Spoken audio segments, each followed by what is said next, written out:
Bonjour à tous, j'ai plusieurs personnes qui me demandent mon opinion sur est-ce que je devrais envoyer mon enfant à l'école ou je devrais le garder à la maison. Personnellement, si j'avais un enfant, je le garderais à la maison. Si c'est possible, faites-le. Si vous avez la chance de le faire, faites-le. Dans les écoles, déjà, il n'y a pas de respect pour l'autorité de l'enseignant, OK? Les enfants sont des enfants rois. Quand il y a une mesure disciplinaire qui est prise, une retenue, ou si le parent décide que l'enseignant a tort de... Eh bien, il n'y a rien à faire, là. Donc, déjà, les parents ont de la difficulté à garder le contrôle de leurs enfants, à établir un cadre, une discipline, un respect pour l'autorité, un respect pour les consignes. Déjà que ça, c'est difficile dans notre société au Québec et on retrouve la même problématique en France, que les enfants vont à l'école et que s'il y a une note, votre enfant n'a pas bien écouté à l'école, l'enfant, c'est comme...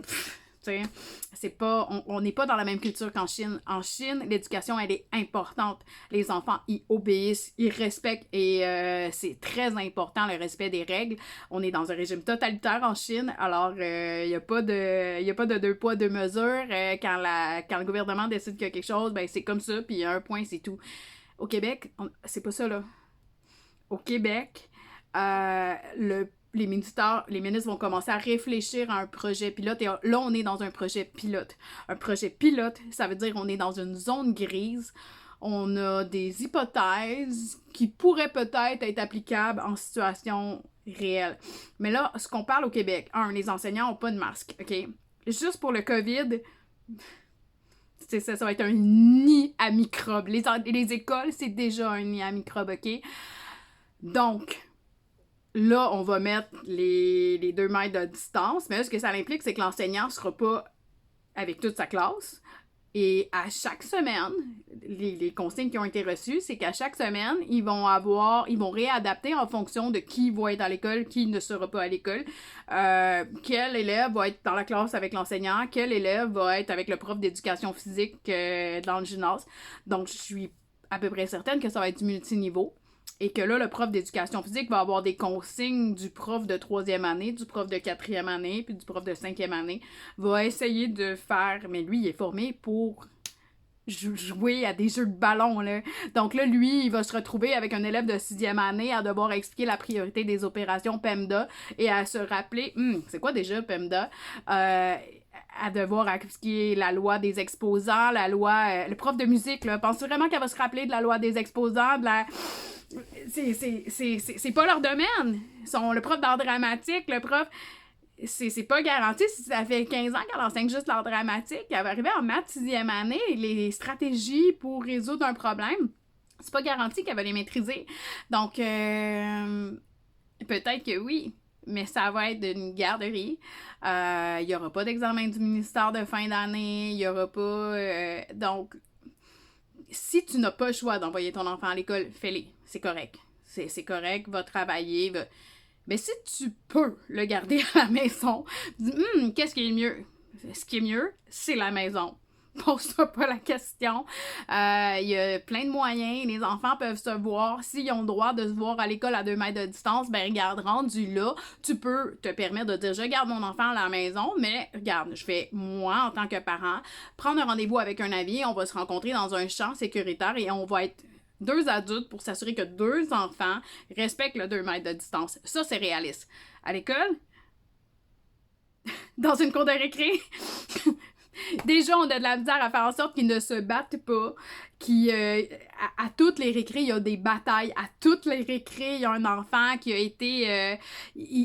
on a de la difficulté juste à faire en sorte qu'ils ne se battent pas. Il y en a un qui saigne, là, il m'a collé, puis là, je suis tombée, puis là, il y a un enfant en sang à toutes les récrés, ça l'arrive. Un qui lance le ballon d'en face de l'autre, il y a de l'intimidation, puis là, il y en a toujours un qui finit par se fâcher puis frapper l'autre. Donc, si on n'est même pas capable d'empêcher les batailles, comment est-ce qu'on peut s'assurer que le 2 mètres soit respecté si on n'est même pas capable de les empêcher de se battre? Donc, c'est mon point de vue. Donc, tu sais, je crois que rendu là, ben, on est mieux de se rencontrer deux enfants, qu'on sait que ces enfants-là vont pas se battre, ces enfants-là vont respecter les consignes. Mais à l'école, il y a plusieurs cas. Il y a des enfants qui ont des problèmes de comportement dans chacune des classes, des problèmes de troubles d'opposition avec provocation. Et ces troubles d'opposition avec provocation, ben, ça fait des situations de crise. Il y a même des arrêts d'agir à faire. Et j'ai été dans des classes, moi, que l'enfant, il brisait l'ordinateur, il s'en va, il fait exprès pour faire tomber les affaires sur la table de l'autre. L'autre se fâche, c'est des petites ombres, là. Donc, c'est sûr que c'était des classes de troubles de comportement, mais même dans les classes régulières, il y a des troubles de comportement. Il y a des enfants qui ne sont pas gérables. Et la procédure, lorsqu'un enfant se fâche et se met à tout lancer, et la procédure, c'est de partir avec le groupe en rang et sortir. OK, mais le rang, juste le rang. C'est impossible de prendre un rang dans une classe en respectant le 2 mètres de différence. C'est impossible, donc on veut sortir, OK?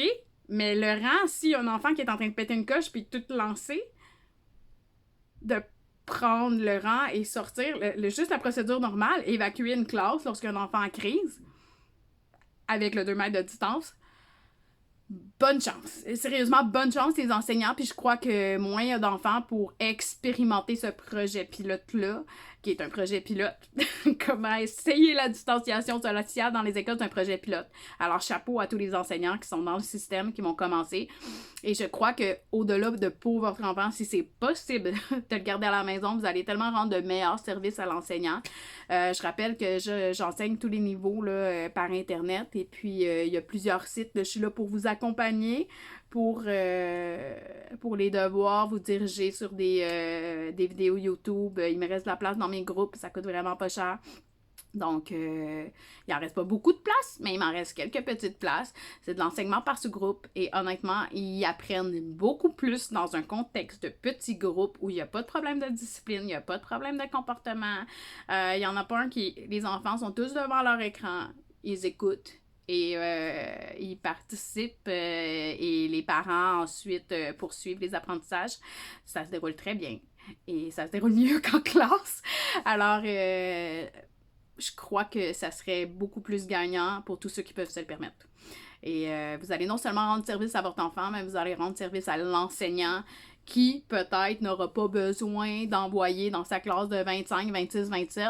S'il y en a 10 qui font le choix de garder leur enfant à la maison, ben ça l'enlève un casse-tête infini de dire j'en ai 26. Qui est-ce que je garde dans ma classe, puis qui est-ce que j'envoie avec le spécialiste? Si vous prenez cette décision-là, et que l'enseignant réussit à avoir un groupe plus petit que 15 en partant, sans avoir besoin d'en envoyer à droite à gauche, vous rendez un service incroyable à l'enseignant. Donc, faites votre bonne action, et si vous êtes capable de garder l'enfant à la maison, faites-le.